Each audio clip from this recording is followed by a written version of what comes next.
Since I was a little boy, I've often wondered about sand.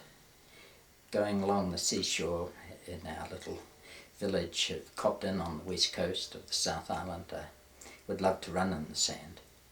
And of course around the sand were the stones. And later on in life I began to think more deeply about sand. It was just lovely to have the warm sand on your feet when you were running in the summer as a 7-year-old.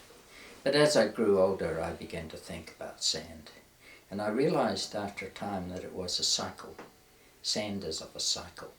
Sand is telling us something about nature, about one of the principles that is operating in the world today, has operated since the beginning of time. The principle being that mountains become sand. That the mountains that have been raised up by the great plates, the tectonic plates of the planet, raised so high, are all being brought down.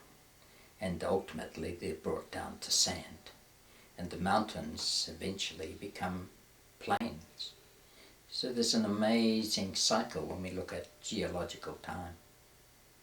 Sand is created out of rock that has been broken on the mountain tops by the work of ice and the work of the summer sun, expanding it and exploding it in a kind of timeless way. It's never noticed, but it's happening day by day. And then those rocks tumble down into the great rivers eventually, and are tumbled in the flood tides, and all the time they're being tumbled, they start as jagged pieces, but they are being smoothed. The jagged ends are being knocked off. And that's another kind of rule we find when we look at how nature moves, because the rock, which is so jagged and smooth, becomes smooth. It's quite an amazing thing that when the rock falls into the stream, the whole thing that's happening from that moment is that it's becoming rounded. It's being shaped by water. In the Māori world we call it wai. Wai is water. And the water has the power to tumble it in the flood tides and bring that sharp rock into a smooth shape, moving towards a circle. And that's the thing about sand, it's part of that huge circle, because eventually what's knocked off the rock is ground by other rocks in the flood tides and carried by the rivers into the ocean and then sent up to the shore where I could run it as a boy, feel the sand on my feet and enjoy the touch of it, build sand castles of it, play with it. But intervening in my play in a great cycle of life, of stone.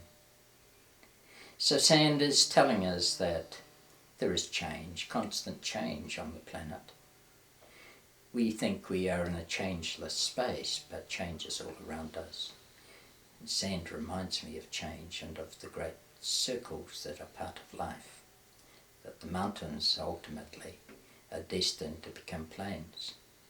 And then the time will come and the tectonic plates may move again in a special way and raise those plains up high. Give us mountains again, young mountains that are to be worn down by the pressure of ice in winter and the heat of the sun in summer. So sand takes us on to another story really, and that's where I love to go now, and that's the story of stone, of rock.